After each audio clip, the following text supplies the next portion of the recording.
What's good, you guys? Welcome back to another video. I hope you are doing great. Like always, I'm in a good mood. I hope you are too. If not, I hope this video will make it better. You feel me? Let's just dive right into the video. I'm in such a fire energy right now, bro. We're finna make something so hard, so make sure to stick around to the end. Let's get it.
Okay, so let's run it out. I got a pretty good feeling about this melody.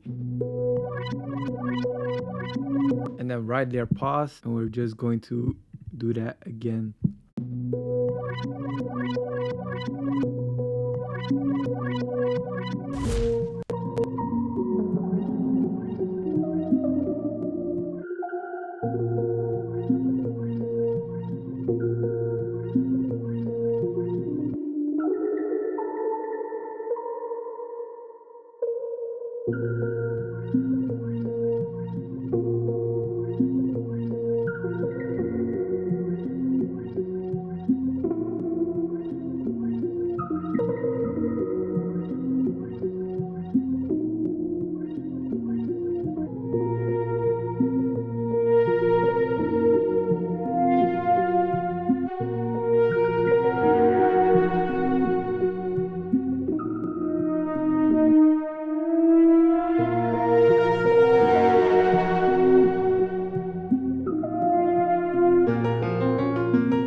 So I know I'm doing a lot, but I was really like in the melody. I was trying to like make it super saucy, but I think we're getting there. I added like the same chords and the same top melody onto like a different sound just to give like the melody a little bit more energy and some rhythm.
crazy beat. Like, it's simple, but once you get an artist on this, bro, he will go crazy. This reminds me of like Lil Baby, Lil Durk type of beat, maybe. It really has like that emotional vibe, but also like that dark vibe to it that we like. So don't forget to leave a like and a comment down below, and don't forget to check out my other videos as well. Make sure to follow me on Instagram at Skana Beats. Thank you so much for watching, and I will see you in the next video, guys. Peace.